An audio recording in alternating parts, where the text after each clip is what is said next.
Cool. So my name is Allison McGuire. I'm the founder and CEO of Walc. And as Sarah said, we give you turn-by-turn directions based on visual cues. So I'll give you a little bit of information about what Walc is, actually a lot of information about what Walc is as I walk you through, no pun intended, my pitch. But also I want to make sure that we have enough time for question and answers. And if you have any ideas that you want to pitch, that we have that chance to do that.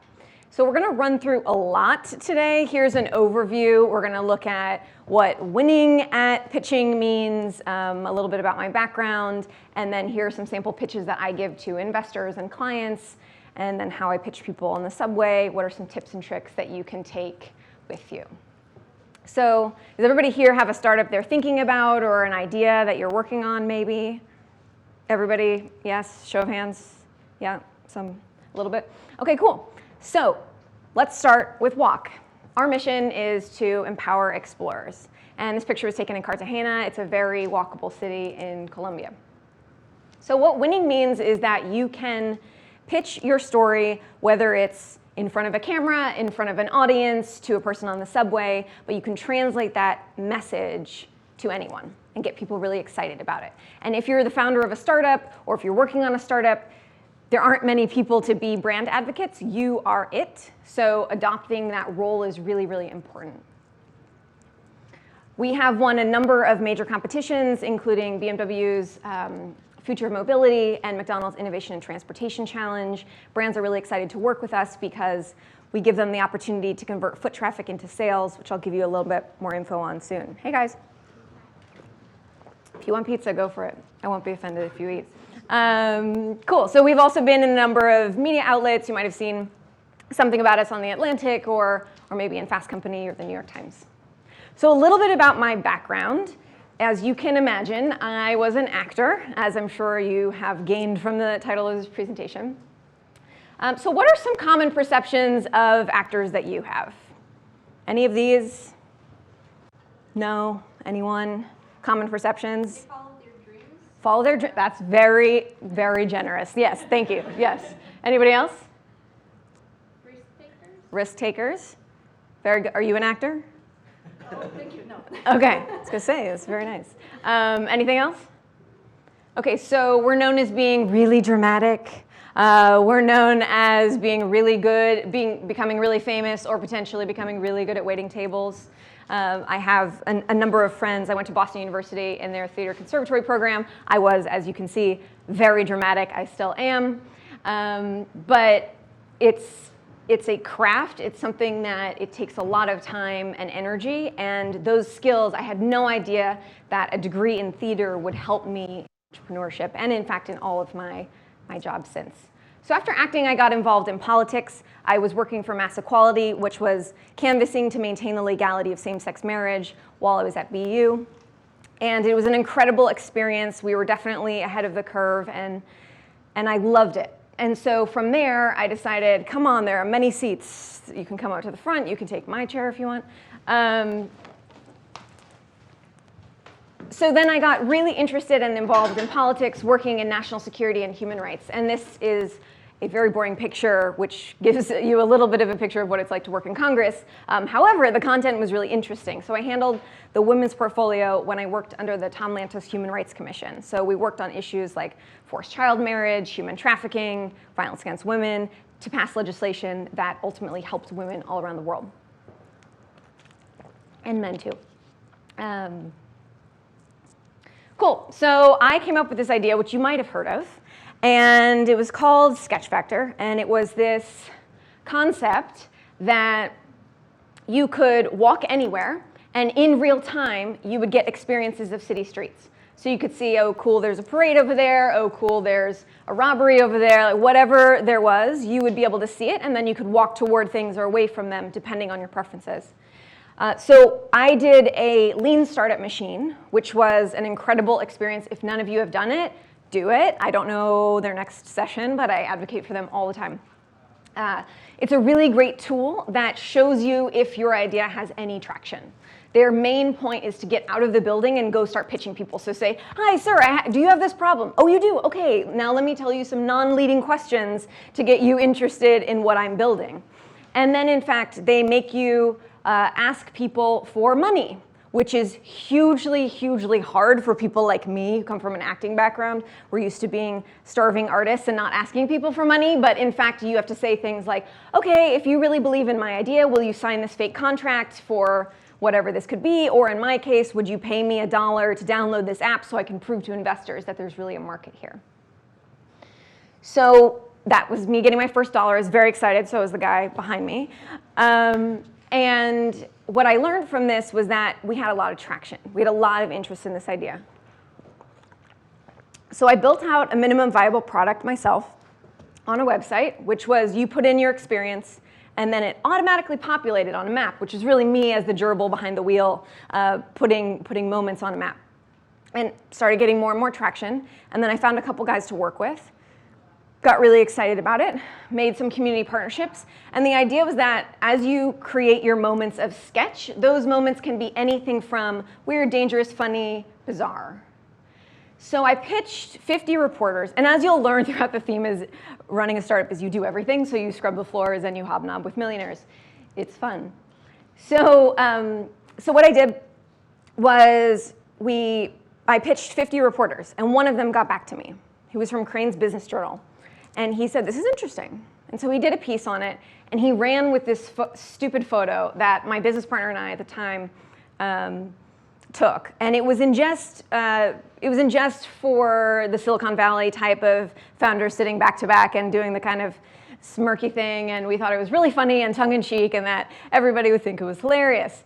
Well, turns out maybe not so hilarious. So a few days later, actually, the next day, I started getting Facebook messages and phone calls and texts saying, have you seen the front page of Gawker?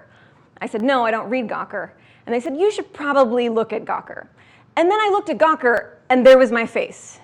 And at the time, the title said, smiling white people create app to avoid black people. And I was shocked. I tell you, it was the most insane experience of my life. I got death threats and rape threats, and people were very angry about this. And then we got covered in every news outlet that you could possibly imagine. And then Ferguson happened.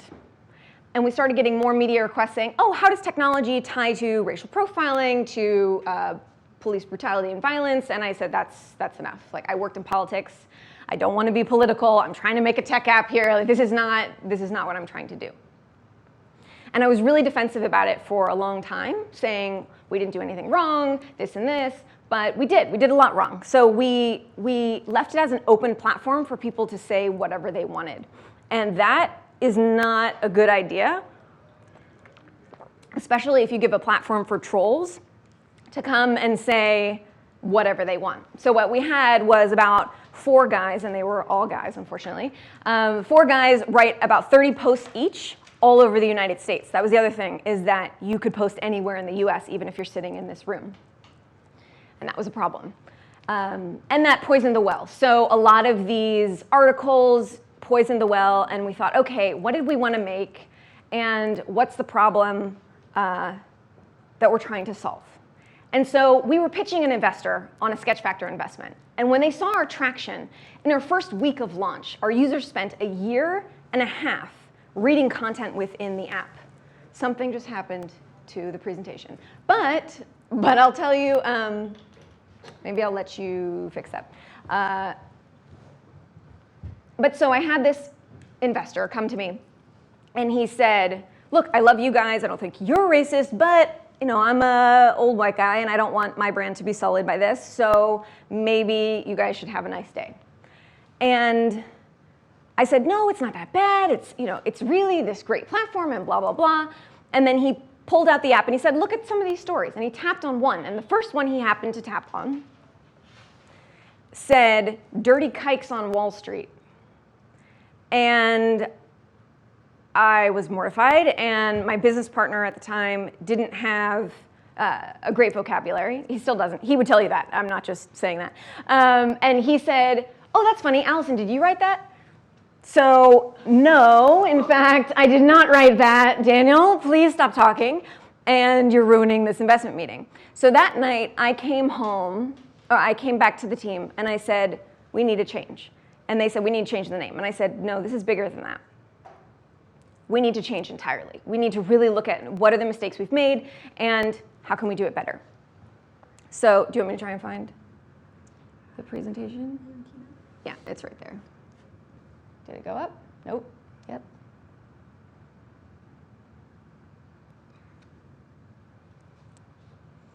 Yeah. So we built Walc.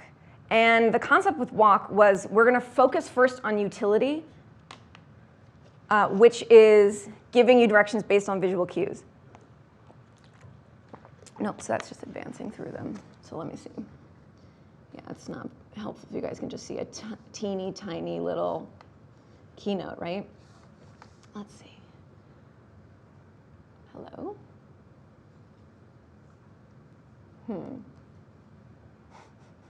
Not big enough. Okay. Did it work? Okay. Cool. Okay. So, since pivoting to Walc, we have made incredible gains. We've won every competition that we've pitched in, and I've raised over $1 million in financing. So the pitch to investors starts like this. We have a deck that looks very similar to the slide that I showed you when I started, but included in it we have any wins. So if you have any wins, make sure to include those. And then you state the problem. So your problem has to be clear, concise, and compelling. And it's really important because if you see somebody on the subway or in the street that is experiencing your problem and you want to help them or just get more information and market research, you want to be able to communicate that without taking a lot of their time and then being suspicious that you're asking them for money or whatever. So with us, we say, have you ever been somewhere, popped out of the subway, and your navigation app said head north?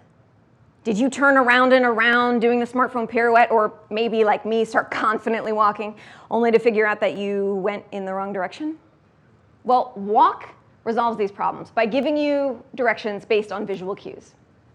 Turn right at Starbucks, walk toward Chase Bank, so that you walk confidently and you get to your lunch meeting on time.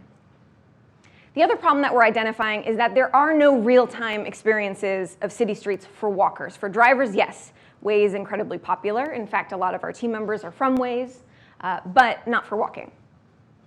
So that's the problem that I will outline for investors. That gets their ear, they're interested, they want to hear more.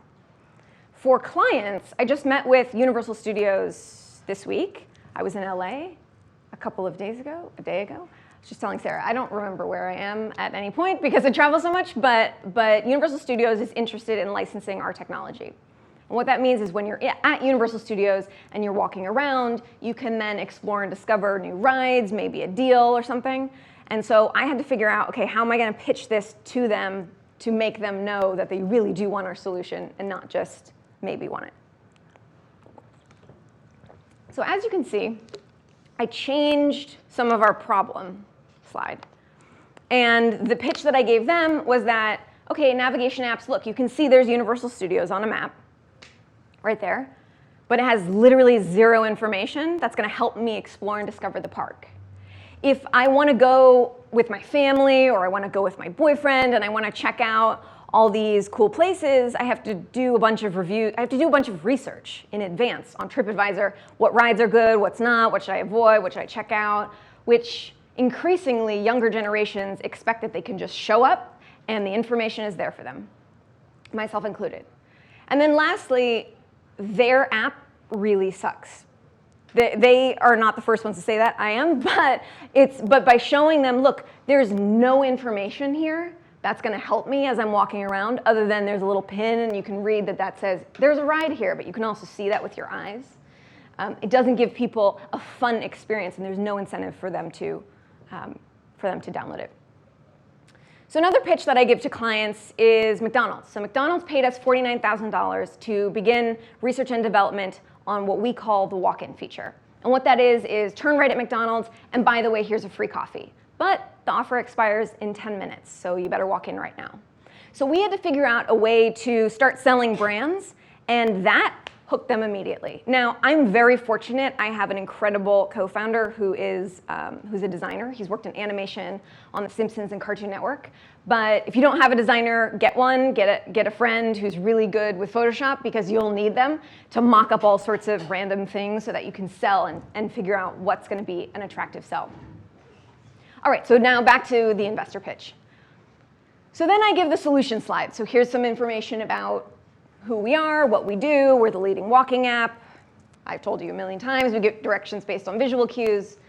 And then what I want to explain is, here's what Walc looks like today. Walk toward Nike, make a right at Chase Bank, but what we're building next is very different.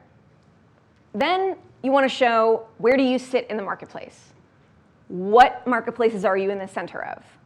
And if you can surround yourself with big brands that people can recognize, I bet you can recognize at least half of those brands. Then it's easy for investors to digest, and it's easy for them to see your logo in the center of it and kind of think, that makes sense.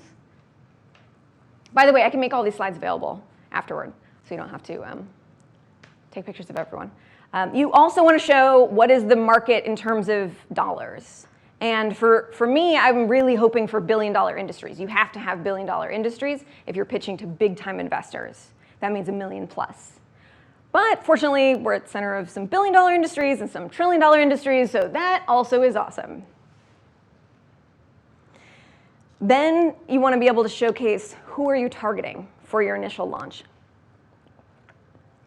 What I want to say is, look, this is not only a billion-dollar market, but our global market size is 5 billion people. And people laugh at me and they say, that's ridiculous. And I say, no, that is everybody who walks. It doesn't include people who are too young to walk, too old to walk, or disabled, but it's everybody who walks. And people might not think that they walk that much if they walk to and from their car and they walk around the mall, but in fact they are walking.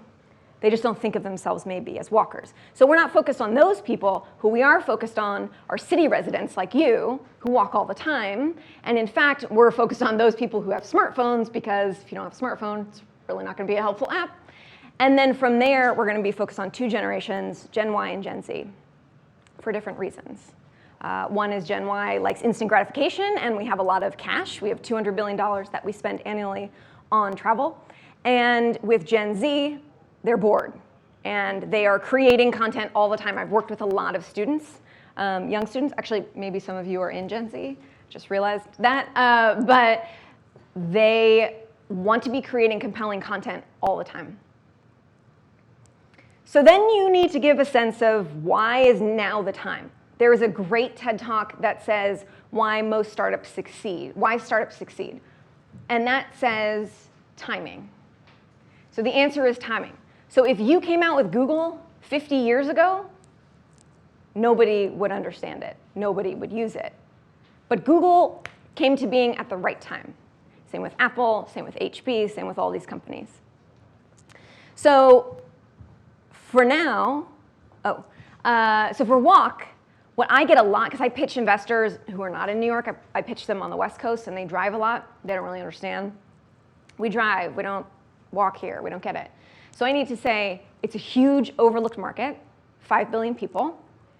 And as driverless cars, so autonomous vehicles, carpooling, ride sharing increase, our reliance on navigation technology for driving will decrease, and our reliance on navigation technology for walking will increase. And we want to stay ahead of that curve. The other thing is that advertising sucks. Banner ads, does anybody like banner ads? Show of hands. Anyone? Anyone willingly click on a banner ad? Anyone accidentally click on a banner ad? Yeah, right? Because they make the button so small, and you have to press on the little X, and it's really terrible. So in order for advertising to succeed, especially with younger generations, they have to innovate. And we are giving advertisers that platform. And lastly, it's a sign of the time. So Pokemon Go's success is great for us. We say, look, people are willing to get off the couch. They are willing to walk around if they have a fun reason to do so. Advance. OK. Then I tell investors, here's what's next.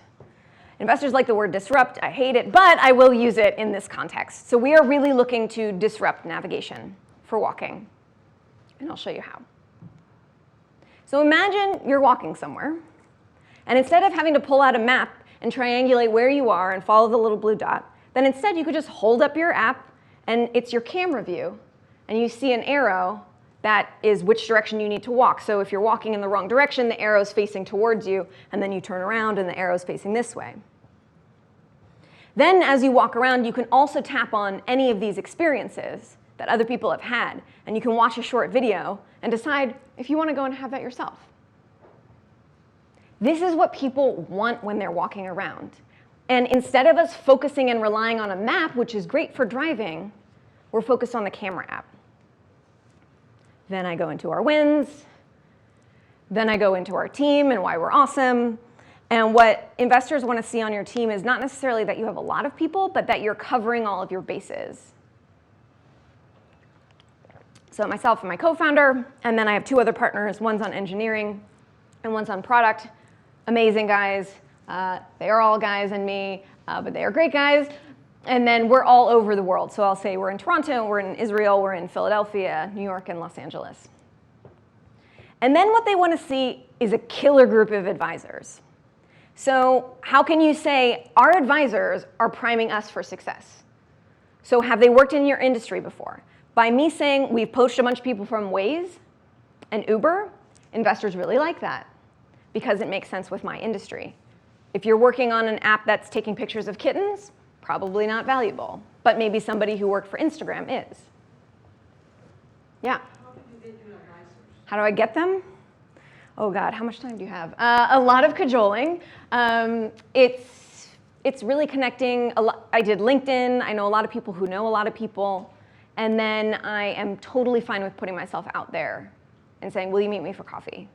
And if they're interested in the idea, they'll usually sign up. What did you offer them? Did you pay them? Did you give them? No, they all have options.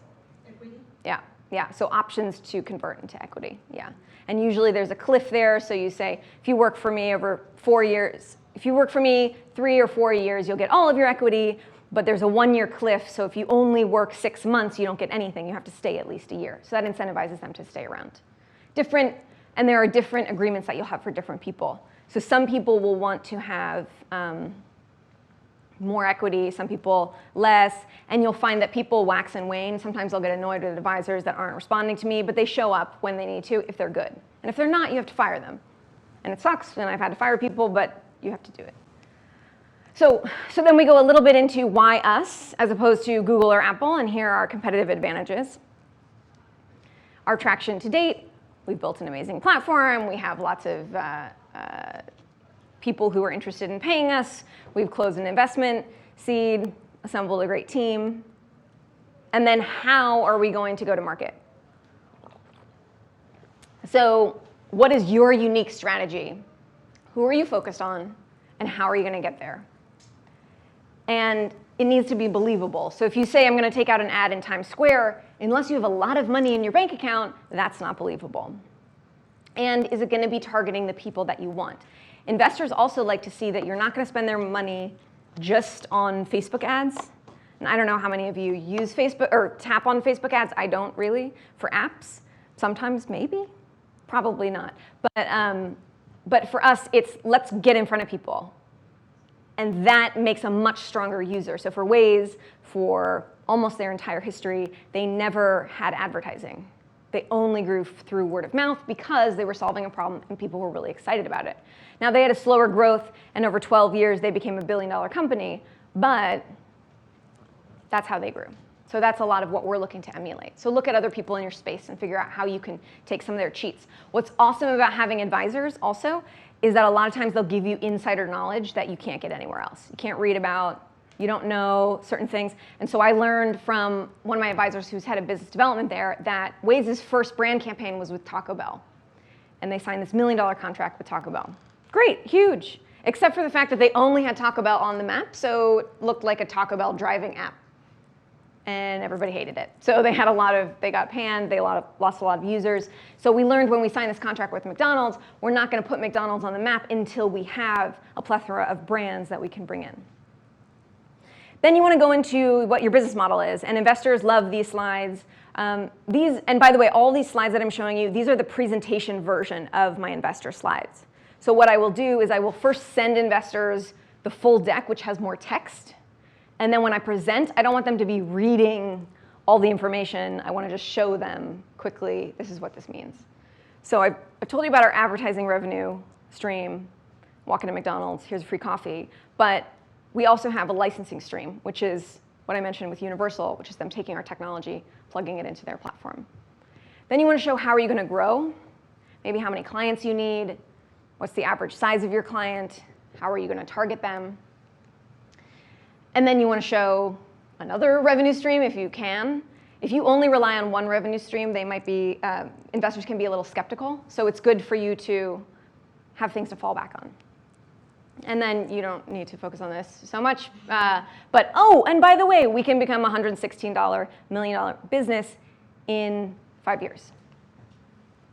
Then you want to have some information about an exit strategy. And on this slide, normally when I show investors, there's a lot more text that says the reason that they're going to acquire us. Because they might see Lyft and Uber and BMW and say, what is she talking about? Is she crazy? They're not walking apps. And then you say, actually, here's why they're interested. When BMW drivers park their car, they want to know how to get to their destination. And they have usually up to a mile to walk. So they want that technology to plug into their app and their cars. Then if you have some market research and you can say, here are the acquisitions of note, especially if they're billion-dollar acquisitions, investors really like that. Even if you're not going to be a billion-dollar company, it's great for investors to think you have the ability to get there. And then you want to show them and talk to them a little bit about why you're raising money, how much you're raising, and what you're going to spend the money on. And then I have this kind of let's walk and talk slide, and you want to have your contact information at the end. OK, so the other thing is to make sure you have a bunch of appendix slides. So the commonly asked questions that you get, and you should have already had all these questions before meeting with investors, have them prepared in the appendix if they don't fit into any of these slides that I've shown you so far. So if they say, OK, well, how does your data layer system work? You go, glad you asked. And then you say appendix slide number 1. Here is how it works. You know, we have the space map layer we plug into. That plugs into our SDK, third-party databases, et cetera. So then, you know, you go through all the appendix slides, which you can see. These are our future kind of features, which I won't go through right now. So let's go into tips and tricks that I have learned for presenting. So what are your fears when you're pitching to investors or people on the subway or anything? Are there any or are you guys totally fearless? Any fears? Rejection is not Rejection. So what does that mean? You have to leave your fear of rejection, somewhere else when you walk out, try to pitch to someone. So if it's an investor, Rejected, 99 out of 100. 100%. Do you know how many meetings I've taken? A lot of meetings. Exactly. So a rejection with an investor could be, I don't want to invest. But you know what? The second best answer is no, I have learned. Because if you get dragged along by investors who say, I'm really interested, I'm really interested, I'm really interested, and they never sign the check, they're probably never going to sign the check. So if you can get them to say yes or no immediately or as soon as possible, rejection's actually kind of awesome in that way. And then it's pleasant, you could say have a nice day, and then you move on with your life. Any other fears? Yeah. I don't have any fears You're fearless. about presenting.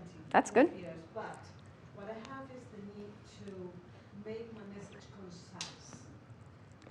Like an elevator pitch. Yeah. Right? And in order to do that, I need to be more clear about what's going to be my business model. And so I'm still working on that. So Yeah. to back up quite a few steps and understand clearly what's going to be the business model, what's going to be the whole business concept. Yeah. So I can be clear in my presentation, because about the skills to present I have enough here, but the content itself needs to be refined. Sure. So I'm going to go more into doing a 60-minute pitch versus a 60-second pitch, but or 30-second pitch even. But even what you just said, you don't need to state the business case in your elevator pitch. Of course. It's just the problem and solution. Have you ever blah? Oh, really? Well, blah. And if they say no, then okay, maybe they're not your target market. That's usually what I do. I kind of say what I'm going to do, and then I ask, I engage the person. Yeah.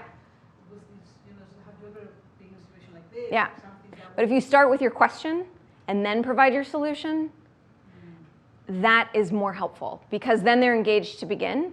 And also, if I say to him, like, so have you ever been, so when was the last time you were at a women's clothing store and you tried on all the shoes? And he's like, Tried on what shoes? all the shoes. All the shoes. Yeah, like every single one. When was the last time you did that? Yesterday. Okay, yesterday. So he's my target customer because I have a shoe store that you have to try on all the shoes and then you get a pair of shoes for free. So that's great. So that's the person that I wanted to talk to. Now, if she says, never, I've never tried on all the shoes ever, then I say, great, thanks so much, have a great day, because you don't need to continue engaging that person. Now, when you pitch investors, and that's a longer pitch, the 90% of investors are going to be older white men, and they are used to products, investing in products that they themselves would use. However, if your product is not for those people, you have to come armed with, let me tell you about this person. Let me tell you about these people. This product is not for you, and you can't be sheepish about saying that, because if you come in and you're kind of nervous and then you say, okay, so I have this product, and they say, well, I wouldn't use that, and you go, okay, well, thank you, and then you walk away, that you just lost an opportunity for somebody to invest in you, which is different than a customer, right? Okay, so you made a really great point, which is being fearless. So you have to have confidence. You have to know that you're going to mess up. You might stutter, you might screw up a slide, you might say the wrong thing, and you can't take it personally. If the person doesn't want to invest in you, it's just not for them. If they don't want to use your product, they're just not your target user. And so a trick that I used in acting was I would go to an audition, and if I didn't get the part, I would think, well, their loss. Wasn't the right match. Madonna famously said, she went into a meeting, I don't know if it was with Capitol Records, I should probably know this, but, and they said, we're not interested in signing you. And she leaned on the table and she said, this is the worst decision you've ever made. And she left. Now she can mic drop, I mean, it's Madonna, but at the time she was nobody. And she was so confident in herself that she knew if this is not a fit, no skin off my back. So the thing that's really important is gaining concentration before you go on stage. So a lot of the pitches that I give are literally on a stage with a mic. Sometimes I'm mic'd. This is way better, by the way. If you can get mic'd, way better than holding a mic. Also, I don't recommend the mics that go on your ear. They're very annoying, and they don't stick to your face if you're wearing makeup. So gaining concentration is the most important thing. People have different things to ground them, but you want to make sure that you're feeling the ground. Do any of you meditate? A few? Yeah? So getting in touch with your breath, getting in touch with your center is really important. Everybody does different things. But breathing, think about if you've ever hyperventilated, how well you were focusing. Probably not very well. And sometimes when you need to take a breath, then you have a chance to focus. What I do is I go into a bathroom, I did it today, and I strike a power pose. There are different, have you guys heard of power poses? So you can be like this, which is called a Wonder Woman, also Wonder Man, I suppose. And, or you can have your hands up. And I literally go in a stall or in the whole bathroom if I can. And if I can look at myself in the mirror, that's great. And then I take 6 deep breaths in and out. And I stare at a line. For me, that centers me. It could be a line in anything. I could see the line in this column. I could see the line over here. I could see this line. But if I just kind of sit in the center of it, that gets me grounded. For you, it might not work. But that's what works for me. So you have to try different things. The other thing is concentrating on what the audience energy is. So I'll tell you a story in a little bit about the time that I bombed so hard, but usually you have to read the audience energy. If you get in and people are hooting and hollering, you can kind of have that energy, you can match it, or you can take it down a notch if you think that that's what's needed. But that's something you have to play with. But if you go into a room and it's really stoic, it's really quiet, and you come in up here, sometimes it's really hard for people to get up there. I gave a presentation at the East Harlem School last year. It was the most fulfilling thing that I'd done, and they had uniforms on, and they were taught to sit upright. I've never been in a place like this. And they had prepared their questions, and they were amazing. And they were not allowed to laugh and or hoot or holler. I didn't know this going in, and I like people being able to laugh and crack a smile or whatever. And so for me, I told my whole story, kind of my background of building an app and growing up as an actor and all these things. And when I told them the story of Sketch Factor, and I didn't have any slides, and I turned around like I was reading the slide, like I was reading the article, smiling white people create app to avoid black people.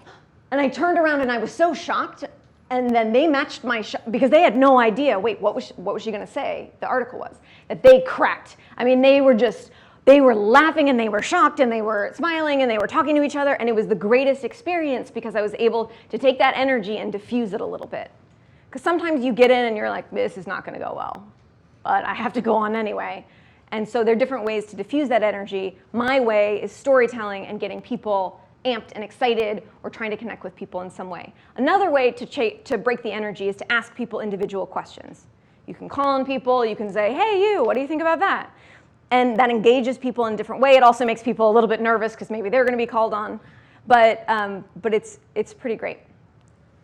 So with that, with rallying the crowd and getting people behind you and excited about whatever your message is, again, it's about the audience energy.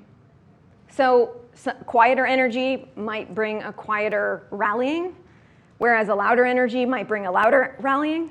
I gave a presentation in LA about a month ago to a middle school, and I was asking them what walking apps they use to explore and everything. And nobody was really participating until I said, okay, here's some free, also people like free stuff. Here's some free shoelaces, and by the way, they glow in the dark, and I put them at the center. And I said, so anybody who answers a question gets a shoelace. Now, everybody's hand went up. And as soon as we said all these different apps and Google and Apple, and then someone said Pokemon Go, and the whole crowd went wild. I've never seen anything like that. It was a standing ovation for an app. They're like, yeah, Pokemon Go is amazing. So, okay, and then I had to kind of roll with that energy and not just quiet them down, but kind of laugh with them and make them feel like I'm one of them. So playing jokes. If you are a jokey person, I can be. That's really popular with the crowd. If you come in and you have a presentation and you just sit like this, people aren't as engaged. And then if you ask rhetorical questions. So we talked a little bit about asking questions. For me, when I'm saying, have you ever been somewhere and your navigation app said head north and you have no idea where you're going, I'm not asking, excuse me, miss, have you ever been somewhere and your navigation app has said head north? Because don't ask a question you don't know the answer to.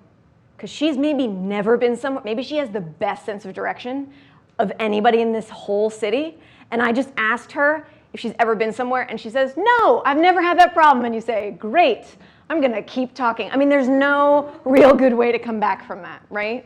So ask a question rhetorically, kind of to yourself, to the audience, and people can kind of nod and identify with the problem if they have that problem. Okay, so bombing. So if you present a lot, you will inevitably bomb at some point. I'm friends with a lot of comedians, and I always admired their ability to go on stage and just have silence, crickets, or, I mean, sometimes booing, but you have to be pretty famous to get a boo. Bombing, when you're pitching, is you totally forget your lines. You totally forget what you were trying to say. You say the wrong thing again and again and again. If you mess up, it's fine. Everybody messes up. I'm sure I've messed up a million times already talking to you. But bombing is like everything that can go wrong does go wrong. You trip on the stage, you might fall on your face, you then have a bloody nose or something, and you're trying to give a presentation with a Kleenex up your nose. You know, there are all different ways that you can bomb. So when I bombed, I was at the SUNY journalism school.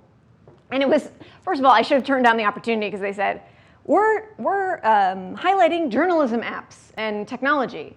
And I kind of was thinking, how am I related to this? But they said, we'd love to have you. Your app is so great, this, and this. I said, oh, okay. So keep in mind your audience. If you think it's not a good fit, go and practice anyway. It's totally fine. And if you have time. If you don't have time, just say no, thank you, very flattered. But maybe next time if you have something more relevant, I'll be there. I went into the room, And I was about the third presenter. It also matters what order you go in.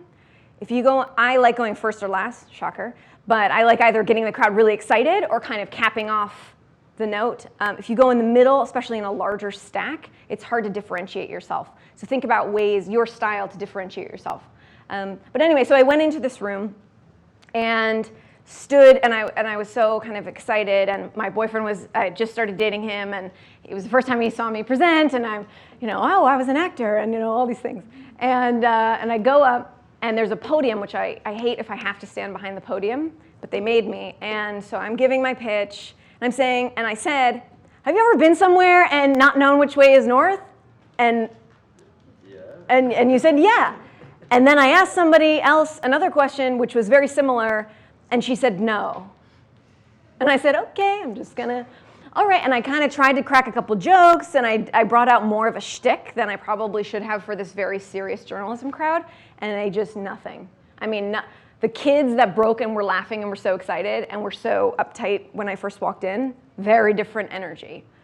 And so I kept making joke after joke, and then as I was walking through the app, I made a horrible mistake, which was I said, okay, so everybody can download the app right now. It's called Walc. It's free on the App Store. And they kind of sat like you did right now. And I said, no, that's okay. Go ahead. And then nobody was really doing it. I said, I'll wait. And I just kind of stood there, and people kind of looked at me like, wait, are you? And then a couple people maybe downloaded it, but they kind of thought it was rude, which it was rude for me to say. And I was saying sarcastically, I thought it was funny. They didn't think it was funny. So maybe if I was talking to a different audience, like I talked to some second graders, they would have thought that was funny, but it wasn't really a second grade humor that I was bringing out. So you will bomb. It's gonna happen. You'll live to see the day and tell the story, and you'll laugh about it later, but at the time it does suck. And I'm sorry in advance that it will happen to you, but it happened to me. I'm sure it will happen again. Okay, so pitching to users. We've already covered this a little bit, but if you want a user, that's different than pitching a client. So you want to first pitch them with the problem you're trying to solve and the solution being your product. And then you want to say, is this something that interests you? And if you're a technology, if you're an app, they should say, oh, can I download it? They'll usually ask you, oh, is that free to download? Yes, it's free. And that means, okay, you've hooked somebody. Somebody's excited. You can ask them for their email. You can ask them for their phone number, but I would probably not do that because it might look like you're asking for a date, which you might be. But I would try to keep it professional and just ask for their email and say, I would love to message you as we grow this product, or I'd love to get your feedback. If you can show them what you have, just say, hey, I just need a second of your time. Like, have you ever experienced this problem? Yes. Oh, yes, I have. Yes. Okay, great. So here's my solution. Can I just show you really fast? And when you say, can I just show you, you're not really asking them, you're really just showing them. Don't give them time to answer. Can I show you? Yes, you can. Okay, here you go. You say, can I show you really fast? And go for it. So when you're pitching on the subway, you have to go even faster. And you have to not be awkward. So you have to pitch. So the only reason to pitch on the subway is if you see somebody who you imagine has your problem or who is experiencing your problem right now. Okay? If you have a very small, intimate product that is a very niche market and you don't hear anybody talking about it, don't try and pitch it on the subway, okay? Go to wherever you think people are going to be experiencing that problem and pitch them there. But on the subway, what I experience is people say, gosh, I don't know how to walk around New York. Like, where do I go? Which way is north? I mean, I hear these things and I say, hi, excuse me. So I heard you're experiencing this problem. I've heard there's this app called Walc. I usually don't tell them that I'm the founder because that then makes them feel like they have to be, that they have to tell me they like my idea. And you don't want people to tell you, oh, that's interesting, or you're onto something. Those are not helpful things. You might think, yes, I am onto something, and yes, it is a great idea, and it might boost your ego, but it's a little bit, and it can be misleading because people don't want to hurt your feelings. They don't want to be like, that's the worst idea I've ever heard. Try on all the shoes and you get a free pay. Who has that time? But they say, that's interesting, good, look, and then they kind of run away.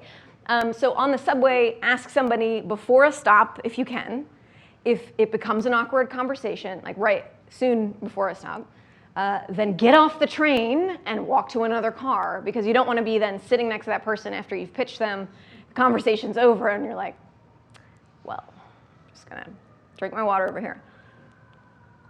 You want to make them feel as comfortable as possible. And strangers coming up to you on the subway can be very uncomfortable, so try not to make it weird. Okay, then there's the 60-second pitch and the hour pitch. I have gone into investor meetings and talked for a whole hour and get very tired of hearing myself talk. And then there's just 30 seconds really fast of saying, have you ever been somewhere? And blah, blah, blah. And you jump up on the stage, you give your pitch, and you leave. My problem is that I talk too fast. I don't know if you've experienced this so far. Yes, nodding, yes you do. But so I get really excited and then I start talking really fast and nobody knows what I'm saying, and I need to learn to slow down. And so I practice my 60-second pitch, speaking very slowly, and hopefully I'll kind of get in the middle somewhere. So you might have a different problem. You might speak too slowly. A lot of people are too quiet, and so projecting is super important, another acting tool. Being able to, for the person in the back of the room to hear you is really important. And if you don't know if they can hear you, ask them if they can hear you. When you come on stage and you don't think you're loud enough, or even if you do, say, hey, in the back, can you hear me? And then if they say no, okay, either I need a mic or I need to project more. Because the worst presentation is you're interested in what that person is saying, but you can't hear them. So you just lost a customer, an investor, a user. Yeah? I was wondering, since you are an actress, what's your favorite projecting technique? That is a good question.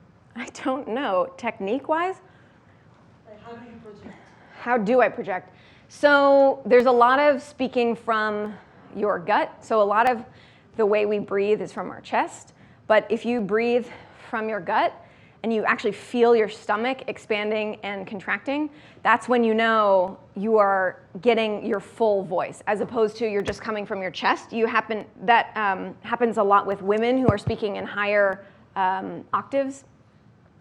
But not that men don't do that, but women typically tend to talk from here. And if you can just slow yourself down and feel from your belly, that's then when you can project from that place.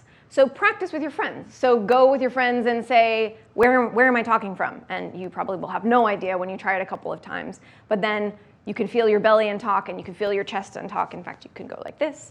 You don't have to rub your head and pat your head and rub your tummy, but you can figure out from there, how am I speaking? The other thing is, the more confident you are, the easier it is to end with a period as opposed to a question mark. A lot of women do upspeak. I am totally guilty of upspeak, and I'm working on it. But when you use upspeak, it's as if you were putting a question mark at the end of your sentence. People don't. I have been in meetings where I have said something where they've said, "Oh, what's your name?" And I say, "Allison McGuire," and they say, "Wait, are you Allison McGuire, or are you somebody else? Did the wrong person come into this meeting?" And it's really important that you state your name confidently. Try it at Starbucks. I find it's really interesting to hear how people give their name at Starbucks. Mary? And are you Mary or are you Amy? So that's something that will help you project, not only in tone, but also in confidence. Okay, so we're gonna try it. So who here has an idea that they want to pitch? And don't worry, everybody's going to do great. It's going to be awesome. You won't bomb in front of this crowd. It's impossible. Do you? You're putting your computer away? Do you have an idea? Does anybody, some of you had ideas. You want to pitch? Go right ahead. I'm not going to pitch my real idea. Why not? Because Because it's secret. Oh, let me just say one thing about secret ideas for a second here. So secret ideas are a thing. Everybody has them. Everybody thinks their idea is the best idea that anybody's ever heard, and nobody needs to know about it because it's secret, and if anybody does, they're going to make my idea a reality. Now, let me tell you something. This is not don't take this personally. Because I've been there too. What it means is that you think that your idea is so amazing that that person is going to stop everything they're doing and say, you know what, I'm going to take her idea. And they're going to care as much as you are to make your idea. So switching that paradigm to actually telling everybody you can whenever you have an idea. Like I'm showing you the fact that we're going to be using augmented reality for navigation. Now, do I think that if I pitch this to Snapchat, they might use it? Maybe, but what the hell? If they're going to stop everything they're doing because my idea is so amazing, then great, we have some competition. But just as a thought, all entrepreneurs have this thought, but just talk to as many people as you can in a non-creepy way as you can. So why don't you come on up here, and why doesn't everybody give her a huge round of applause before you come up? And you can clarify all you want, but first give her a huge round of applause. It makes people feel really good before they get on stage.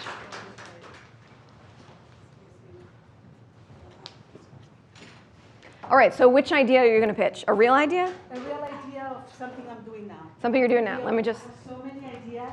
So many ideas. And Sorry, I'm just going to grab this. The secret is because I'm actually presenting it at a competition in 2 weeks from now. So until I present it, that's still my name inside the room. Okay, girl, you do you. But, okay, so... Thank you. Why don't you start... Who has a clock? So what's the idea about has a presenting phone? the idea? You want to be a timer? So the idea is that you're going to first start with your problem, Yes. then go to your solution. That's all that you're going to do. You're going to try and do that in 30 seconds. Okay? I want to know, can everybody hear me? Yes. In the back of the room? Yes. Very good. So the problem is that we sit down a lot. Who thinks here you sit down a lot? Who would like to move more in a fun way? Okay, so the idea is that we're going to start using this amazing app. Not to walk, because it's a great thing to do, but to dance. To dance for fun and fitness. What's that, 30 seconds? Yep, just a second over. So that was awesome. Great job. Everybody give her a round of applause. Very brave to go up. So a couple tips, and I should have told you this. Yes. Stay right up here. A couple tips. I love you back. Yes, is number one, I should have told you this, but give your name and what your company name is. So if you go up and you're like, hey, this is my problem, this is my solution. Oh, I'm interested, I want to learn more. What's your name and what is the company called? That's fantastic feedback. So because I'm a performer and I'm used to be introduced. Yes. And sometimes you will be introduced, even if you're Sometimes, introduced. Say, I'm Allison McGuire. Don't say my name. I mean, you can, but I'm Allison McGuire, and I'm the founder and CEO of Walc. Now, have you ever been somewhere? So you don't need to say the problem is blank. You can just say, The question. doesn't everybody sit a lot? And make it rhetorical. Because what if everybody in this audience is not sitting? What if you're in a standing audience and these people never sit? Now, you guys can laugh and say it's totally implausible. No, it's true. But- Or and if you're a sometimes- cashier at Trader Joe's. Yes, so You're standing all sometimes day. people are shy and don't raise their hands even though they feel it. So if you say, who breathes? Anybody, and nobody raises their hand, you're like, okay, this is not true, but sometimes people are shy. So love if it. you say, we all sit too much, don't we? Beautiful. Right? Love it. You guys, and then you kind of raise your own hand like you're agreeing with yourself. You're your own biggest fan. Yeah. Yes. Yeah, we do. Yes. And you say we, because everybody here sits a lot, right? Yes. Well, what if, and then get their minds going a little bit more, right? So what if instead of sitting all the time, you had the opportunity to dance, right? And you used your body to get people excited about that. You made them smile, you made some of them laugh, and that was great. And so bringing that in at the very beginning and getting them into, okay, all right, I'm gonna dance with you, and then what is your solution? So if you just say, hey, we all sit a lot, right? What if we could dance together? Then is that a company or what? So you can say, presenting blah company, presenting dance company. We do blank and blank. Thank you very much, bye, bye, bye. And then that's all that you say. So I want you to say, write everything you are saying because those Yeah. are great hints. yeah, sure. So So you might it's have your to repeat a name, little for me. your rhetorical question that is a problem that you're agreeing with yourself, and then your solution, what if this existed? Well, fortunately for you, it does, and you're the first to know about it, or you can get people excited in that way. And then say, introducing blah. My idea does blah, blah, blah. Thank you very much. And you can bow, or you can just walk off the stage, or whatever you want. So let's try it again. Big round of applause. Yeah, you're going to go again. You're going to go again.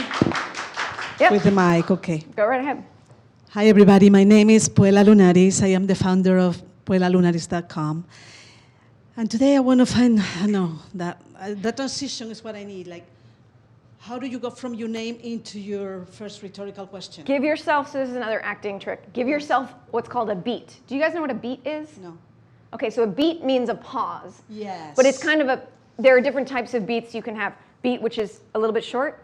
So you can say, hi, I'm Allison McGuire, founder and CEO of Walc. Have you ever been somewhere? So that's a beat. If you want a pregnant pause, which is a longer beat, you can do that for dramatic effect. So you can say, you can say, I'm Allison McGuire, founder and CEO of Walc. Have you ever been somewhere unfamiliar and walk out of the subway, you don't know which way to turn? Yeah, got it. Well, here's what. So then, different ways that you can insert Okay, pauses. so I'm going to practice that. You don't need to upload again. Okay, applause. Great. Hi, my name is Pilar Harris. I am the founder of puelalunaris.com. Have you ever felt like you're sitting too much? Yeah, so do I. And today I'm introducing this amazing app that will get you up and running and dancing and moving so you can get your energy renewed and first, whatever, have fun. So, but I got the transition, Yep, which was you really did. important Very to me. good. Very good. Let's give her a round of applause. Okay, thank you. Excellent. Thank you. Good job. Yeah, those beginning of the phrases to me are very important. Yeah, and you can play with because- those. They can be different. And also, you can try different things for different audiences. So sometimes an audience is going to respond to, what if this, imagine a world where blah, blah, blah. And some people are going to think that's stupid. So you just have to figure out. You're welcome. Another thing that she did that was great was she smiled a lot. So going on stage, and if you go on stage and you look angry, people are not going to be really excited to hear you talk. Maybe your app is turning from anger to excitement, and you can do kind of a dramatic thing. But if it's not, I would suggest maybe not being angry, but being more excited. Because if you're excited, they're going to be excited. Even if you don't think you sit a lot and you already dance all the time, you're excited because look how excited she is. Unless you're a total curmudgeon, how could you not be excited, right? Who else wants to go? I'm drinking more fluids. Anybody? Yeah, go ahead. Okay, round of applause. Hi, everybody. Hello. My name is Anita Dhir, and my company is Midhira Enterprises. Now, how many of you here are very close to graduation? Very good. And how many of you have already gotten a job lined up for you after you graduate? One person, congratulations. And how many are finding it a little bit of a concern because there are so many graduates out there and the jobs are scarce? So one of the things you may want to do is learn something which we do not learn much at school, and that is project management, which is learning how to work with limited time, limited scope, limited budget, and also work with other people and give solutions to your management that they can use. So how many think that would be a great thing to think about so that they can increase their marketability? Well, visit our website, midhira.com, and we'll see what we can do to help you. Great job. All right, why don't you keep holding on to it? All right, so a few things. So that was, we'll keep going, but then I'll let you guys know when we hit 30 seconds. So great, you were excited about what you were showing everybody. You did do something that is, I would say, forbidden, which is asking for hands, because let's say you're in a room and you think everybody's ready for graduation, but actually nobody is, and you got the wrong room or it's the wrong, who knows. So if you ask and then you do a show of hands, and then at the end you say, wouldn't you like my solution? And nobody raises your hand, you're taking a big risk. So if you don't know the answer to your question, don't ask it, just ask it rhetorically. So those of you who are ready for graduation, 50% of you don't have jobs lined up, and that's okay, congratulations to those who do. But now introducing, and then you might show a little bit of what the problem is. So there's a lot of anxiety, the job market is really hard, whatever this is. Now presenting, blah solution, okay? So you want to try it again? Okay, everybody, round of applause. Hello. When I was graduating from school, my biggest concern was the job market and finding a job that would really help me. And my concern was that so many people were going to graduate with the same technical skills that I was graduating with. And I think many of you in this audience are also of that, in that same place where you have your technical skills, but how will you get the job because there are so many other, so much competition. We're at 30 seconds. So one of the things to do would be to increase your marketability by getting more education or a different education that will really help you at work, and that's project management. So if you're interested in that and you want to learn how to be a better project management and learn communication skills, Midhira Enterprises is the place to be. And my name is Anita Dhir, so look us up and we'd love to help you. Okay, awesome. So that was, 30-second pitches are really hard because they are so tight. But that was great. You forgot to introduce yourself. So your name is really important at the beginning, at the end, but you want to say it at the very beginning. Hi, I'm so-and-so, because then they know your name, even if they don't know you. But you did a great job of explaining why you founded the company. You graduated. You can be a little bit more scared when you're telling that story. No, I graduated and I had all these skills, and what was I going to do with my job? And then you go into the confidence of what your solution is, which is another trick. When you're giving your problem, you can be really anxious about it. You can be really nervous about it, or act like you are. And you can actually use all of that nervous energy, if you have any, and channel it right into that, into the problem part. And it's at the very beginning of your pitch, so that's great. So you just have to nail your name confidently, practice at Starbucks, and then you go into your problem, be super anxious or nervous or whatever, and then go back into your confident self. You want to try it one more time? Okay, go for it. Good for you. Okay, everybody, round of applause. Hello, everyone. My name is Anita Dhir, and my company's name is Midhira Enterprises. Now, Midhira means wisdom or intelligence. And my concern was when I got my college degree, I had technical skills, but I was not sure how to make them marketable. And there were so many other graduates along with me that were graduating and being female and a foreigner, I was concerned whether I would stand up to the competition. So my biggest solution was for myself, and I'm pitching it to you, is that to have something other than just your technical skills to make you marketable. Project management is one of the biggest needs in companies, because that's how companies want people who will make things happen, get solutions in a timely manner, and so forth. So I would strongly recommend project management, and come to Midhira, check us out, and we'll be there to help you. Thank you. Awesome.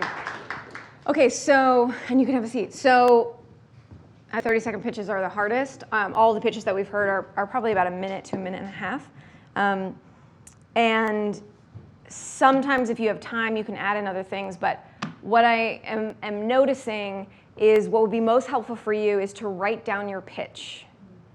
Write it down, literally memorize it. But before you memorize it, cut out any extraneous words. If you have extraneous adjectives, cut them. If you say, I say or that's my tick. My boyfriend says basically a lot, or obviously, and yes, it's obvious, or like I said, and you already said it. So cut those things out, and you will inevitably fall into some of your pitfalls. But if you practice your lines and you see it as I'm just giving this my lines, that's great. I have also seen a lot of people in their pitches give a great pitch, and people are excited, and you've hooked them, and then it becomes Q&A time, and they turn into this clamshell because they've memorized their pitch, they're really good at their pitch, they nailed their pitch, but they have literally no idea what's going to happen, so they get really scared, or they don't know how they're going to answer certain questions. So another way that you can use acting techniques is role playing with your friends and your colleagues. Do it with somebody that you trust and you feel good with, your significant other or whatever. And what you can do is you can say, here are the most common questions that I get. And also ask any questions that you think of. that I haven't thought of. I have gotten the craziest questions and the most benign questions. I mean, people ask all sorts of things. And so the more rehearsed you are, and the more you can practice that again and again, you can write them on flashcards, you can practice them. Trying to give your answers in as concise of a way as possible also keeps people's attention more. If they ask you, how does your data layers work? And you say, okay, well, we first started by thinking about it like this, and then we thought about it like this, and then we had this whole thing, and you tell them the whole story of since your birth, of how you were thinking about data layers, people are bored. Okay? Does anybody else want to try pitching real fast? Anybody? 2 brave women. Good for you. Something fell. Welcome to New York. So now we have some Q&A time. I can certainly go into any more of these slides again, but who has questions? Because if you don't ask questions, I will ask you questions. So that's always better to ask me questions. Yeah? And what's your name? Oh. And what year are you and what are you studying? Okay, hi.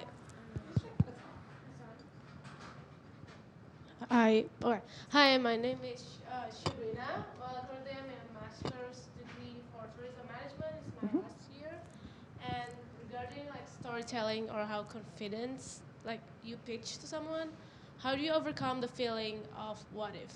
Not feeling, but like the thought of what if? What if I'm wrong? What if I'm not confident? What if? And then. Yeah, great question. So the question was, how do you get over the what ifs? Which is a great question because all of our minds, and if any of you meditate, you know that your mind goes into all these different arenas. And typically we have about 70,000 thoughts a day, which is crazy. And I think also 80% of those are recycled thoughts, so it's something you've already thought about.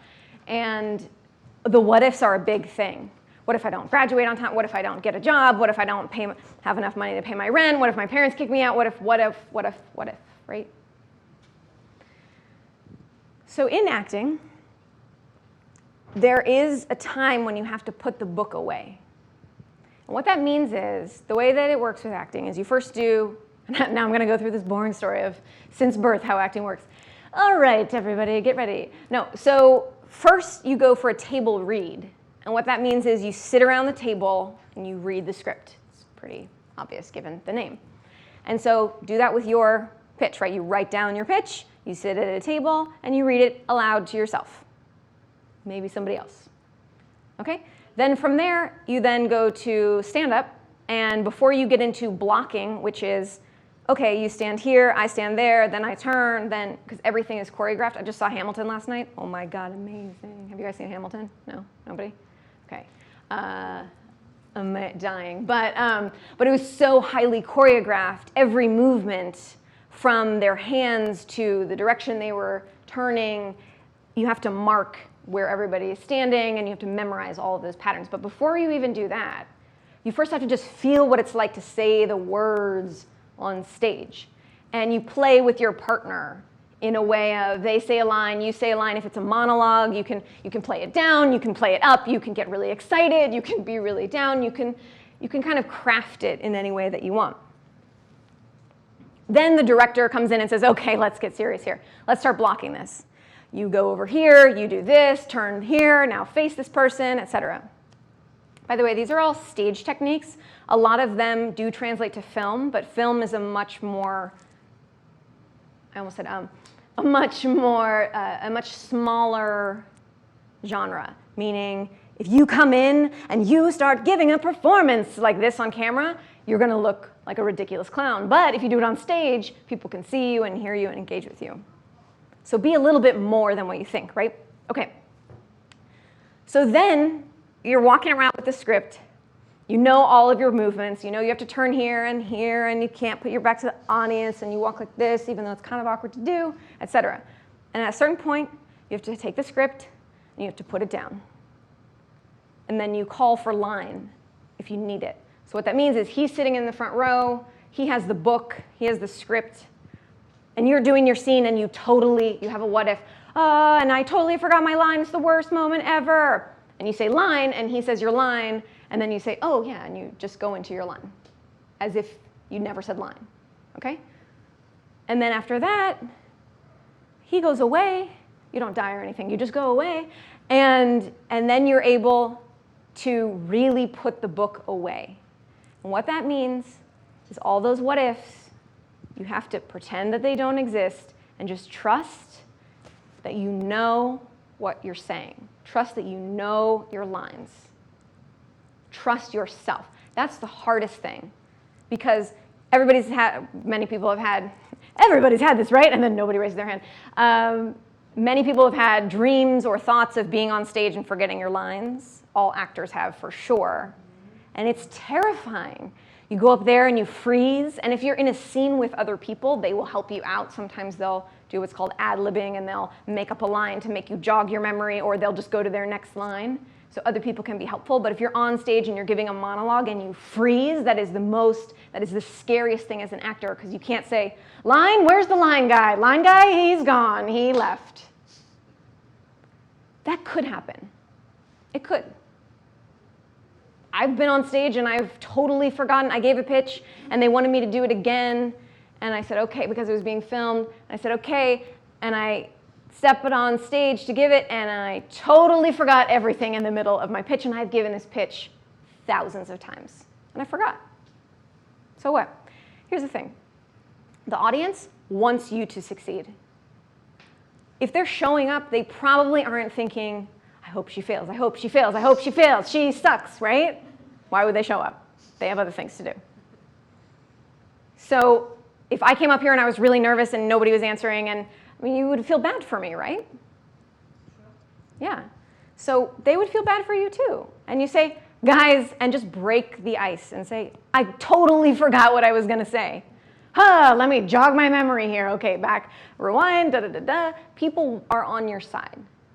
So if you can just say, I know this, I believe in me, you will. And if you forget, you forget. Yeah. Do you ever think in this Where's the case, mic? Oh. focusing on one person in the audience is a good thing? Oh. Okay, question is... Well, in this situation, focusing on one person and saying, let me see what they came here for, and then responding to that? No, and I'll tell you why. Have you ever been in an audience and been picked on and you really don't want the attention? Ever? Happened to me. Just keeping them as a person who might be caring about. Sure, but my point is that, look, I love being a center of attention all the time, but sometimes not. Sometimes I just want to watch, I just want to observe. And if he starts picking on me, and I'm like, yeah, no, I have the problem, I just don't want to be, you don't know what's going on with them. So another thing that people do when they're pitching is they lock eyes with someone and they don't look anywhere else, and the audience feels like, whoa, I'm into this relationship, I'm in on some conversation that I guess I shouldn't be. Maybe I should leave you two alone. Do you need some time? So you run those risks. So another thing that people do is they look above the crowd, which is also not helpful because they're nervous and they don't want to make eye contact. I find if you can look at everybody and not just dart your eyes like, I'm looking at everybody, because people do that too.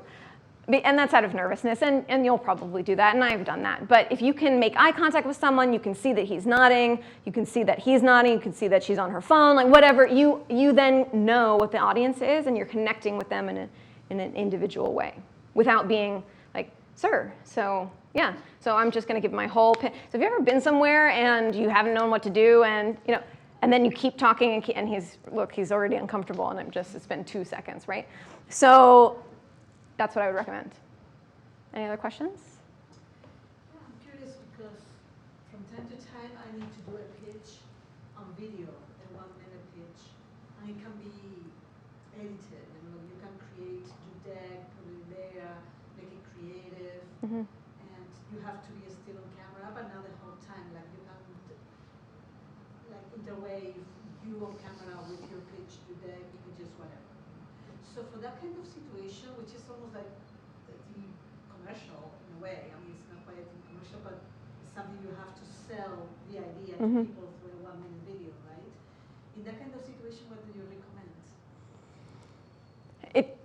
So the question is, when you are videoing. You gave me, that was great, because that was, I am so and so, have you ever whatever, that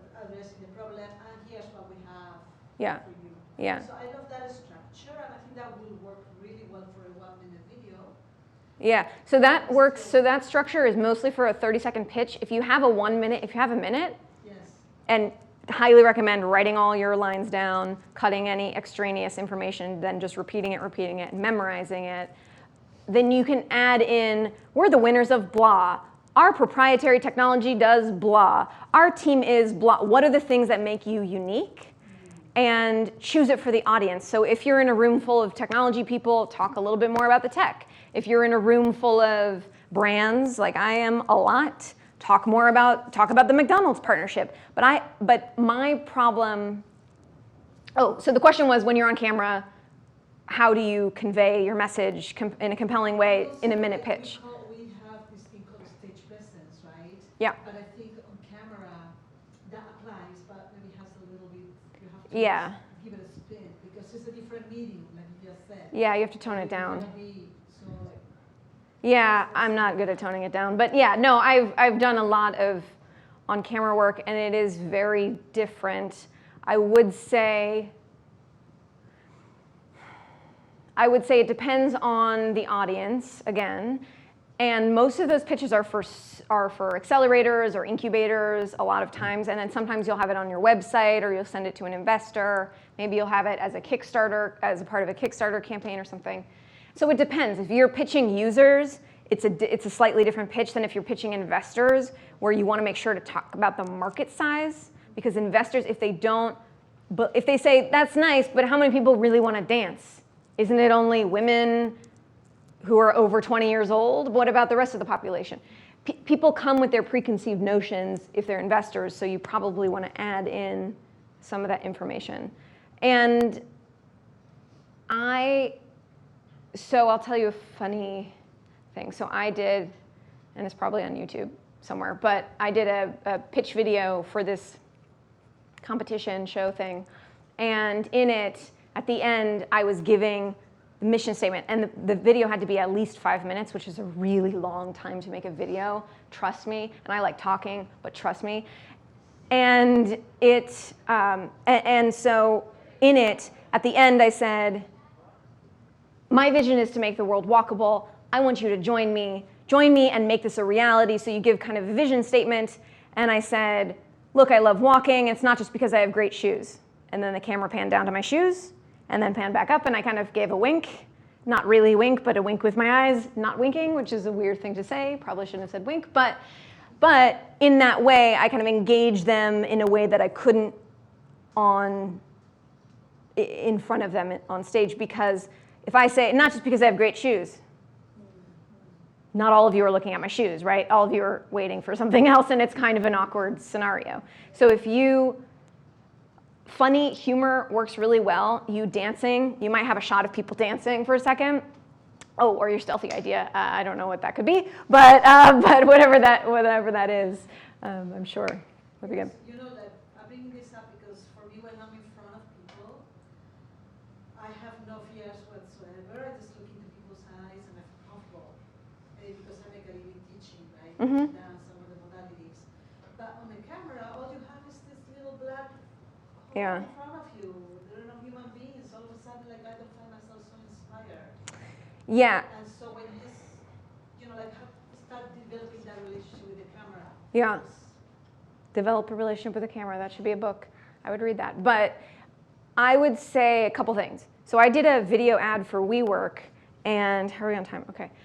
I did a video ad for WeWork, and they wanted me to walk around, and the guy said, it's like Cribs, but for co-working spaces. And I said, okay, have you ever seen the show Cribs? Or is that past your time? Okay, it's a show where celebrities show off how big their houses are, and they have this room over here, and this crazy room, which is just an ice room, but why not? And this room over here that just has a lot of CDs. They collect them because they're ironic. Whatever. It's a way for celebrities to show off and show off the functionality in space. And so that's what WeWork wanted me to do. And I gave my first thing, and I was we could talk a little bit about nervousness if you want, but I was feeling a little nervous, even though I've trained myself to not be nervous. And because it was just a camera, and there was a crew behind them, but I didn't really, and there were a lot of people in the common space, so people were just looking at me thinking, what is happening over here? So it was awkward, but what I did was I did a run through, a dry run, and then I did it again, and the second time I was able to get on. So if you give yourself a little space and think you're not going to do it right, it's okay. You can. That's the good thing about camera is you can do take after take after take, but don't go crazy overboard because you'll never be totally perfect, and it's okay if it's also endearing if you have a little imperfection, if you stumble or if you smile or if you say, I forgot that or whatever, that's okay too. Yeah, thank you. You're welcome. Questions? No questions? You ever been somewhere unfamiliar and walked out of a subway? So, okay, so let me just a quick, did you have something? Okay, so let me talk a little bit about nervousness. So how many of you get nervous before public speaking? 3 people, 4 people. This guy's totally fine. He's like, I'm on. You want to come right up here right now?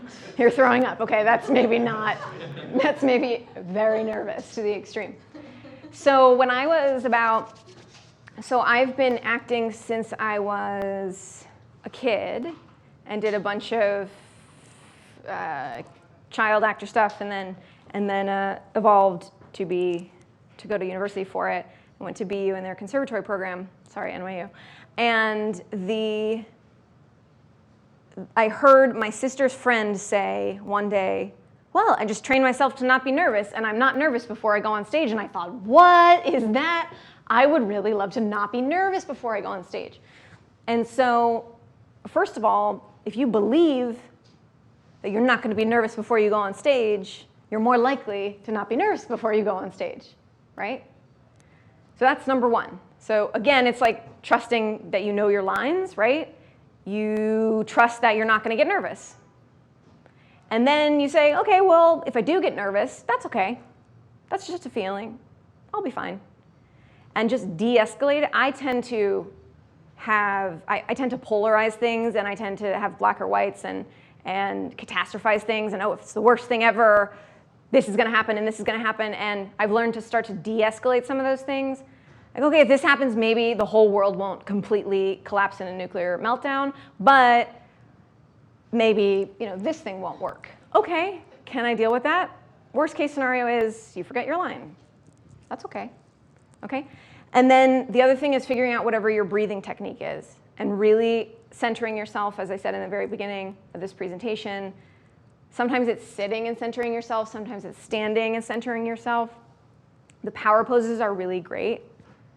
They give you belief in yourself. And if you can look in a mirror and stand like this, it's so ridiculous. And people will come in the bathroom and you'll just, hey, what's up? And just ignore them. And you just stare at yourself and you say, I believe in you. I believe in you. You're going to be great. And you do 6 breaths.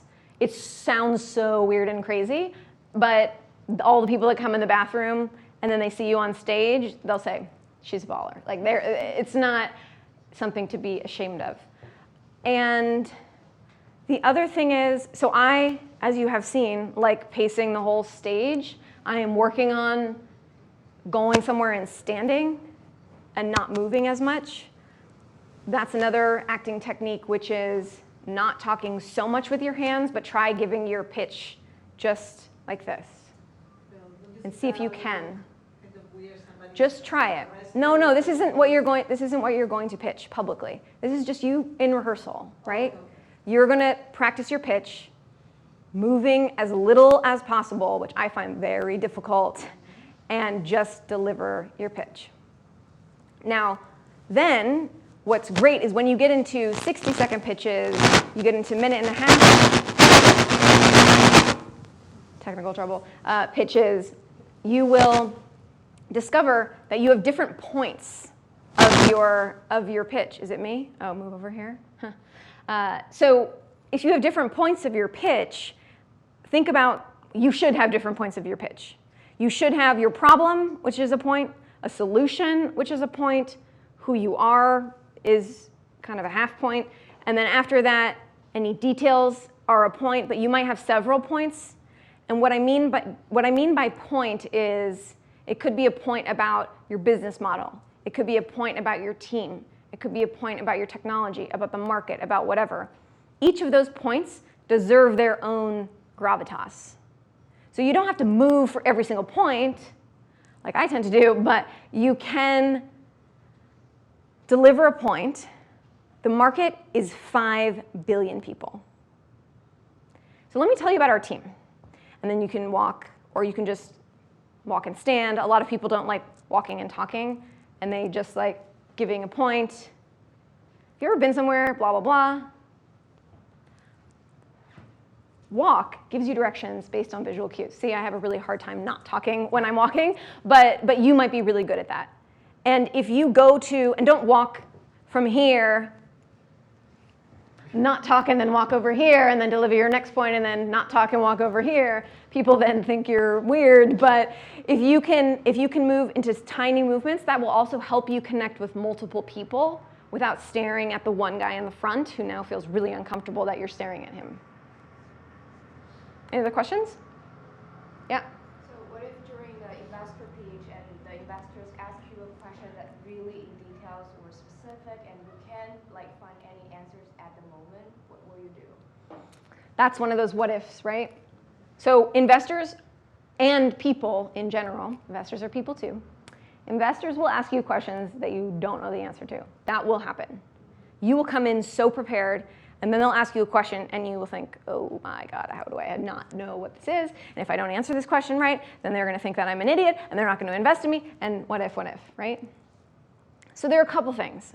I have been taught to say, I don't know the answer to that, but I'll get back to you when I do. However, sometimes, and I've told that works, and that's great. Sometimes I have gotten the response of investors saying, well, you really should know. You don't know the answer to that? You really should know the answer to that, and they try to shame me, and so that happens. That could happen, and if you pitch a lot of investors, it very likely will. It sucks. Those investors are probably not the right people for you if they're not only drilling you, but then shaming you for not knowing an answer. You're a person. You have an idea. You're excited about your idea. You've come in with research. If you come in totally, you have no answers to anything, that's one thing. But if you come in with an appendix and they ask a question that's related in some way to a slide, you can go to the appendix, say, glad you asked, push to the appendix, and go there. The other option is what I learned in politics, which is you just answer the question you think you heard and you would like to answer. Sarah Palin did this very well. You say, he says, so what is your revenue structure? What are your projections for the next 20 years? And I've only done my projections for the next 5 years. Right. And you say, so we thought a lot about our revenue model. So you start to tell a little bit of a story. Thought a lot about our revenue model. And we wanted to make sure that we didn't just have one revenue stream.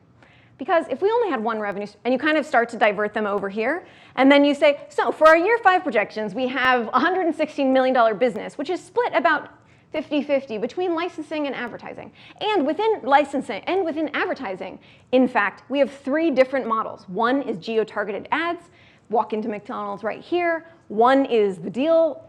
One is that there's a McDonald's here, and then another is an ad exchange. And the way that that works, and just go a little bit into that, don't talk too much, because if you go into the longest story, they'll think you're hiding something, which you are. But it's okay to answer in a similar vein. Usually, 9 times out of 10, they'll forget what they asked you. And then the 10th time might be the person who says, no, but wait, can we go back to this question? And why don't you know the answer to this? And that's okay, too. Yeah. Any other last questions? No? Last chance? You, sir? You're thinking about a question? That's fine. Yeah. So storytelling is very important. It's all about, first of all, my name is Doji. Nice to meet you. Finally graduating. It's taken me 17 years, but I'm glad I'm here. Congratulations. So I met Scott Harrison from Charity Water like 6 years ago. And I just saw him 2 weeks ago give another talk. And it's almost like he memorized everything. He is so disciplined about the story that he tells about Charity Water that over the years, he stays true to who he is and his mission. So what, during your journey, what helped you, stick to your the core value of your company, and what are the dangers that you face in terms of, kind of pivoting and telling another story, maybe. Yeah. Yeah. Thank you. Yeah, so the question is, and you got the question, I think, but is how do you stay true to your story if you're giving talks all over the world and there are a lot of distractions? Yeah. As an entrepreneur, there will be a million distractions. People will say, I'll pay you if you do this. And you say, yes, I'll take your money. And then you go down this road, and then you figure out that's the one client that you'll only ever have. So beware of that type of thing. So somebody like that has given talks, I'm sure, in the tens of thousands, if not hundreds of thousands of times. So he's had a chance to really perfect it. And he likely gives different versions of that same pitch to different audiences. I did pivot. I pivoted my whole business, and I was so used to pitching one thing, I had to then figure out how to pitch another thing. And that meant a lot of trial and error and figuring out what people resonated with. So, and even now that we're going into augmented reality, excuse me, I have to slightly edit the pitch, because now it's not just directions based on visual cues, but in fact it's Pokemon Go for real life, or it's Snapchat on a map, or whatever. And if I say Snapchat on a map, if everybody's looking at me like your face, then that's not a good pitch. And if everybody's looking at me like your face, then that's a good pitch. So you have to keep trying, especially when you're in the tens of pitches, ones of pitches, hundreds of pitches even. And even that I've done, I don't know how many pitches I've done, but hundreds of pitches, I'm still crafting that, I'm still trying that out. Now, the thing is, if you can set a mission statement, that's really helpful. A lot of people ask me, well, what about directions for biking? And what about driving? Because I really want directions based on visual cues for driving. And I said, that's great. Someone else is working on that, I'm sure. We are just focused on walking. Some people will turn you away. Some investors will say, okay, well, that's not interesting to me. And some investors will say, great, you're really focused on what your mission is. And again, it's finding the right investors that go with what your mission is. Very good. Yeah, yeah. Now, you brought up the topic of augmented reality. Have you done some pitches and presentations with emerging technology like that? Yeah, I just gave one. So the question about, have I done pitches with augmented reality? Yeah, I did. I just pitched it to some middle school girls, and high school girls. And they lost their minds. It was great because the audience was super reactive. They said, ooh, and ah, and I've never experienced that before, which is great. But I still don't really know how to pitch it, and I know how to pitch a lot of things. I could pitch an idea for a vacation and just pitch it real good. But augmented reality, I still don't really know the best way to pitch, and also how I'm going to pitch it to a high school girl. It's going to resonate differently if I pitch it to a old white guy who's going to say Snapchat on a map, who would use that, as many have told me. And why would people want to record their experiences while walking around? And I can't just say, well, they just do. I say, let me tell you about Elsie. I'm trying to understand if your pitch was about augmented reality or your pitch was with augmented reality. I'm not sure I understand. Okay, so I'm not sure if you were trying to sell a group of people the idea of using augmented reality in connection with your app, or if you were using augmented reality while you were in the pitch. Oh, I've done. Augmented technology as a technology so people could check things out while you were doing the pitch.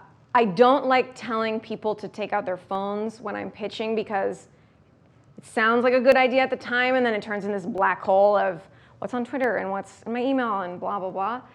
Or who's texting me. And so although I have said, take a picture of the slide if you want to be a beta tester, which, by the way, email me. My email is a@walc.me if you want to be a beta tester of this new technology. But yeah, I have both shown people the technology when I'm one-on-one. I don't like I have my phone and I can show any of you what it would look like, and it's amazing and so cool, and I'm so excited about it, but it's more of a one-to-one pitch rather than a, let me play you this video. Because it's on the phone, I can also mimic what you would be doing while you're using the app, as opposed to if I'm playing it on a projector, I'm kind of sitting back, explaining as opposed to being immersing in the moment. Includes augmented reality. It will. That's what we're working on next, why I'm raising a bunch of money and going to pitch 1 million people. Yes, that is true. Yes, Hi, this is Ed. Hello. Can I ask 2 questions? go for it. So the first question I have is, I'm wondering when you start your company, did you also work? Is that like you work and then Boy. also have the... Did I work like this? Yes. No, I'm Like- just kidding.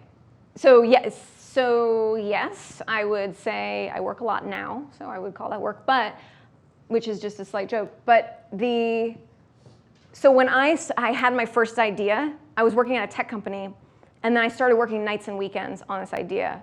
And Scott Case, who was the CTO at Priceline, I want to say, he was working at my company as a board member, and I went out to lunch with him, and he said, "Are you working on this nights and weekends? Is this in your dreams? Can you not stop thinking about this?" I said, yes, yes, yes. He said, "Okay, well, you're on the road." Because I said, "When do I quit my job? I'm so ready, I'm so ready." And he said, "Do you have a lot of money in the bank?" I said, "No." He said, "Don't quit your job yet." So, and I had my previous Sketch Factor co-founders, the 2 women who you saw in the beginning, they had to drop off because they didn't want to quit their jobs. They weren't ready to really jump in, and I was so eager. I was doing all this work. I was staying up really late, working on the weekends, and I was ready to jump, but I was only ready to jump after I had lunch with a colleague. The benefit of telling your idea to everybody is somebody might say, like my former colleague did, "I want to invest in you." What? I didn't know I was raising money. So I said, "Sure, I'll take your money," and then I had to figure out what that meant, and then I raised $100,000, and I moved to New York. I was living in DC, and I quit my job. And people said, "Go for it." I'm sure people behind my back said, "She's crazy." But that's okay, because what I needed was just go for it. And then from there, I have worked full-time in pedestrian navigation for the past 3.5 years. And it's a lot of cashing out your savings account and finding where you can get extra money. And there's a great book that I highly recommend to all of you because you're aspiring entrepreneurs, which is called Shoe Dog by Phil Knight, who's the founder of Nike. You can get on Amazon for $15 or whatever. Shoe Dog. And everybody knows the end, which is lots of Nikes everywhere, but you would not know that in the beginning. And he had to take side jobs, and he had to hustle, and there were all sorts of things that he did that you wouldn't really expect. Yeah. I would also recommend the NPR podcast, How I Built This. Everyone like that podcast? We have one fan. Every week they tell a founder story from a different startup, most of which you've probably heard of, whether it's Instagram or Chuck E. Cheese, not a startup. And the founders will just tell their stories, and it's really, really powerful. Yeah, and all companies were a startup at one point, right? Chuck E. Cheese didn't come out of nowhere, and 1 million Chuck E. Cheeses existed. Yeah, you had another question. So to help you to make a decision to go full-time to quit your job, it's really someone encouraging you, or someone that you feel really strongly that is something that you want to do. Because you basically risking the income, risking the other. Yeah. The money. Yeah, it's also, look, there are days when I look up at the ceiling and I think, what am I doing? This is so hard. And I'm not gonna lie to you and say everything's roses and everything's great. And I had 2 investor deals fall through, one for $2 million and one for $500,000 at different points. And I had to walk away from a $2 million deal, and it was really, really painful. And I thought, I don't know how I'm gonna do this. And you're gonna feel very alone. It's great if you have a co-founder.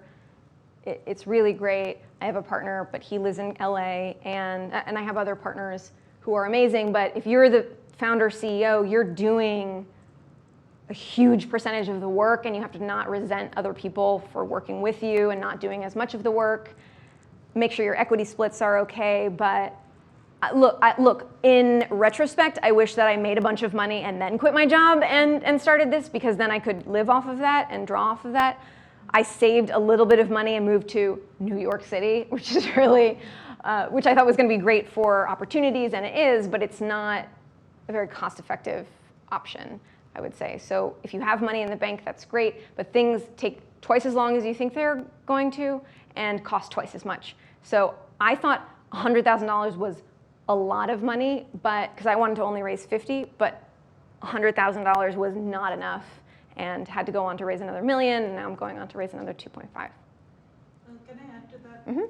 So I used the approach where one was important for me to learn, because I'm in the practice of best practices and Yep. so forth, to see how companies work and how to take orders and how to understand working for somebody and building your equity, because on your own you'll make a lot of mistakes and learn from them, which can be very painful. When you're working for someone else, and if you can deliver on that, it teaches you how to be a customer. So I always call myself an entrepreneur. Sure. So I became an entrepreneur. Yeah.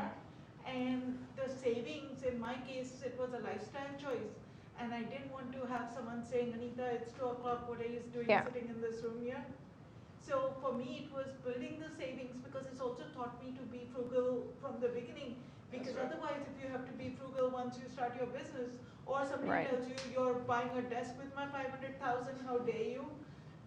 I mean, it's a nice desk though. But Exactly. yeah, people buy all sorts of crazy things, like a hot tub someone bought for their office. But so to that point, yes, being an entrepreneur is a great idea. Highly recommend that. If you want to be really risky and just start it on your own, you can talk to me, because I've learned everything on the job. I thought about getting an MBA. Also, I say until you've got some marketable product or really come up with a good thing. So for me, the day I stopped my job, I already was, for example, teaching at NYU, so going into teaching corporate training was not a big move. So I just basically, you could say, quit my day job and started working, because I already had customers lined up and things like that.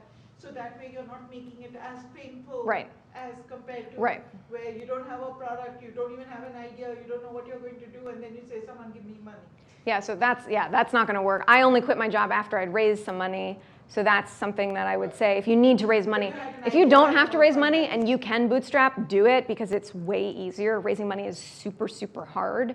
As I said, investors will say really rude things to you, and if you are a woman or person of color, it's even worse.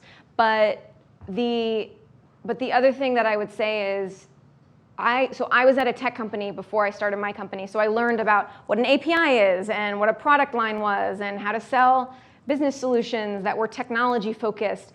If I didn't know any of that and I started a tech company, because I'm not an engineer, my engineers would hate me and would think she has literally no idea what she's talking about. She thinks that you can build this app in 4 seconds and really it's going to take 4 months. So understanding a little bit more about what you want to do is great, because it gains then the respect of the people that you work with.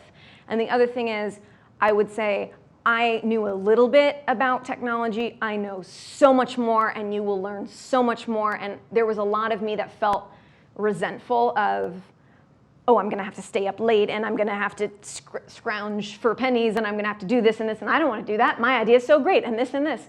But you will. I guarantee it. You will. If you care a lot about what you're building, you will have sleepless nights. I've had many of them, especially recently. Hard to sleep, but it's pursuing your dream, and go for it. Yeah. You're welcome.